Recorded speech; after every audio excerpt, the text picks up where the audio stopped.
तो बड़ी खबर इस वक्त की यह है कि दिल्ली में कल से स्कूल बंद होंगे। प्रदूषण की वजह से दिल्ली में स्कूलों को बंद करने का फैसला लिया गया है।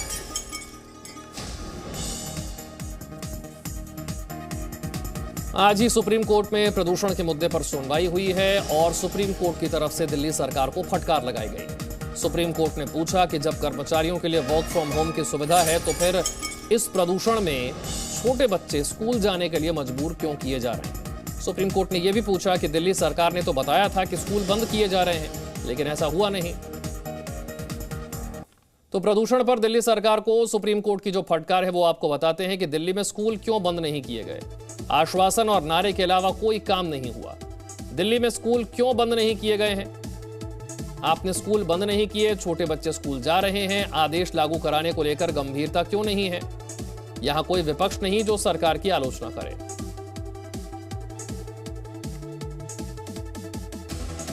दिल्ली सरकार के मंत्री गोपाल राय ने इस पर क्या कहा, यह भी सुनवाते हैं आपको।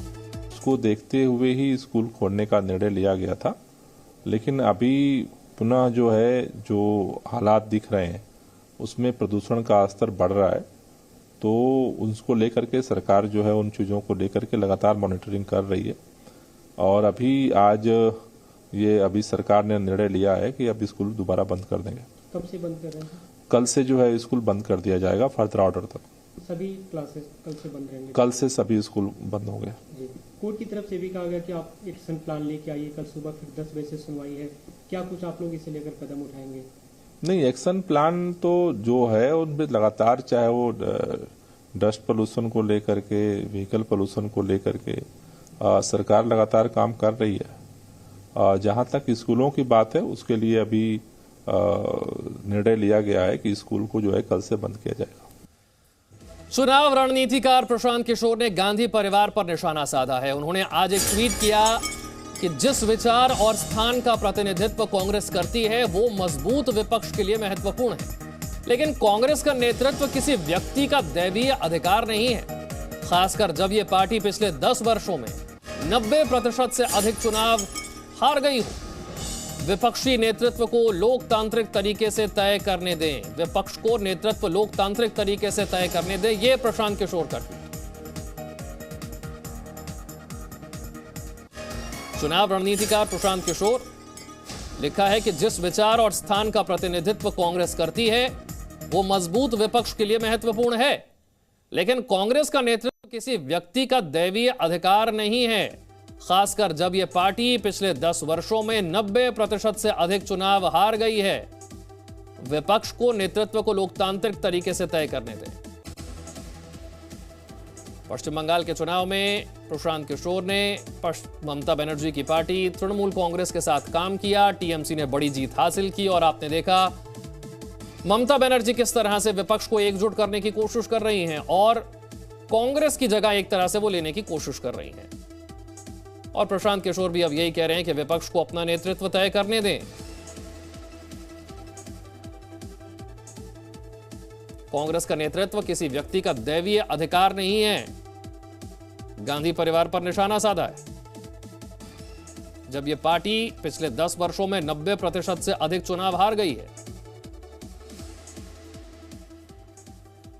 तो रवि त्रिपाठी मेरे सहयोगी और जानकारी के साथ है। रवि, एक तरफ ममता बनर्जी साफ तौर पर कह रही हैं कि यूपीए का कोई अस्तित्व नहीं है और दूसरी तरफ अब प्रशांत किशोर भी करीब करीब उसी तरफ इशारा कर रहे हैं।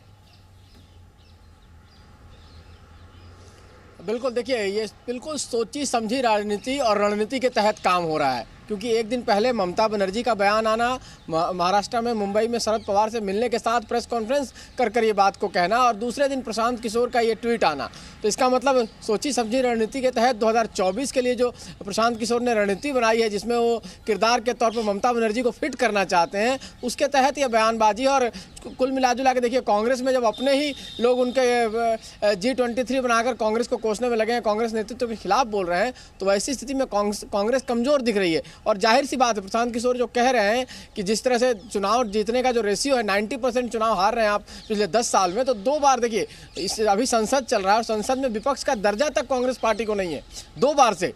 एक बार आप 44 सीट लेकर आते हैं, एक बार आप 52 सीट लेकर आते हैं, 55 सीटें चाहिए संसद में, लोकसभा में खास तौर पे आपको विपक्ष का दर्जा मिलने के लिए। तो आज कांग्रेस के पार्टी के नेता को विपक्ष का दर्जा तक नहीं मिल पा रहा, चाहे वो पहले मल्लिकार्जुन खड़गे रहे हो, चाहे अधीर रंजन चौधरी हैं। तो वैसी स्थिति में सवाल तो खड़े हो ही रहे हैं नेतृत्व को लेकर, राहुल गांधी के नेतृत्व को लेकर, सोनिया गांधी की समझ को लेकर और सोनिया गांधी के कहीं ना कहीं पुत्र प्रेम को लेकर। लेकिन कुल मिला कर जो वैक्यूम क्रिएट हो रहा है, जो गैप क्रिएट हो रहा है, इसका फायदा टीएमसी लेना चाहती है। ममता बनर्जी चाहती है कि उनको नेता के तौर पे लोग माने, डिक्लेयर करें, 2024 की लड़ाई वो लड़े मोदी के खिलाफ, और उसी हिसाब से माहौल तैयार हो रहा है। देखिए प्रशांत किशोर पूरे दिल्ली में मीटिंग करते हैं, प्रशांत किशोर के जरिए एक मैसेज देने की कोशिश की जा रही है, क्योंकि राजनीतिक दलों के बीच में प्रशांत किशोर की छवि अच्छी है, जाने जाते हैं चुनाव जिताने के लिए। अगर प्रशांत किशोर किसी बात को पुश करते हैं तो देश के तमाम राजनीतिक दलों में मैसेज जाता है। बिल्कुल बिल्कुल जाता है। देखिए प्रशांत किशोर की जो फील्डिंग है और मार्केटिंग है वो शुरू होती है 2015 बिहार विधानसभा चुनाव से, जहां वो लालू और नीतीश कुमार को एक साथ ले आने में कामयाब रहते हैं। जो लोग मानने को तैयार नहीं थे कि लालू और नीतीश एक साथ आ जाएंगे, एक साथ लाते हैं, बीजेपी के खिलाफ चुनाव अभियान पूरा चलता है और लालू और नीतीश की सरकार बनती है। उसके बाद अभी बंगाल में उन्होंने कड़ी चुनौती दी है और कह के एक तरह से बीजेपी को कह के हराया है और 100 से नीचे सीटों तक रखा है बीजेपी को। तो कहीं ना कहीं प्रशांत किशोर की अपनी एक टीम है और एक मार्केटिंग की स्ट्रेटजी है। पंजाब में उन्होंने कैप्टन अमरिंदर सिंह के साथ भी काम किया हुआ है, उन्होंने आंध्र प्रदेश में जगन के साथ भी काम किया हुआ है, वो डीएमके के साथ भी उनके अच्छे रिश्ते हैं, अरविंद केजरीवाल के साथ भी उनके अच्छे रिश्ते हैं, शरद पवार के साथ लगातार वो बातचीत में है। तो कहीं ना कहीं एक फील्डिंग का काम, ममता बनर्जी को एक एक्सेप्टेबल अपोजिशन का लीडर बनाने के लिए प्रशांत किशोर पूरा ग्राउंड तैयार कर चुके हैं। और उस ग्राउंड में तैयार होने के बाद अब ये एक तरह से बैटिंग शुरू हो गई है। ममता बनर्जी ने कल बैटिंग की, प्रशांत किशोर उसके ऊपर उन्होंने कहीं ना कहीं एक कोच के तौर पर जो सपोर्टिव रोल होना चाहिए, तो उन्होंने अपना कोच का भूमिका अदाते हुए आज ट्वीट करके ये बताया है कि कांग्रेस को अब सोचना पड़ेगा कि नेतृत्व को लेकर, और ममता बनर्जी के नेतृत्व को स्वीकार करने के लिए अपोजिशन को इस तरह से कहना। लेकिन मैं देख रहा हूँ अपोजिशन में बहुत सारी चीज़ें ऐसी नहीं है जो लोग खुले तौर पर मान लें। आज मैं आरजेडी के नेताओं से बात कर रहा था, तमाम नेताओं से बात कर रहा था, कई लोग बोलना नहीं चाहते हैं। प्रफुल्ल पटेल के सामने बात करने की कोशिश की, एनसीपी के नेता हैं चले गए। शरद पवार अगर नाराज होते ममता के बयान से तो कल ही बयान देकर खारिज करते कि नहीं यूपीए ऐसा सच है और ममता ने जो बोला है उसको उससे मैं सहमत नहीं हूं। तो शरद पवार ने उनकी बात को खारिज नहीं किया। एक तरीके से जो अटकलें लगाई जा रही थी इस मामले पे डीएमके के नेताओं से बातचीत करने, जो अटकलें लगाई जा रही थी कि ममता बनर्जी को विपक्ष का सबसे बड़ा नेता बनाना, ये स्ट्रैटेजी प्रशांत किशोर की ही है, क्या ये बात साफ हो जाती है?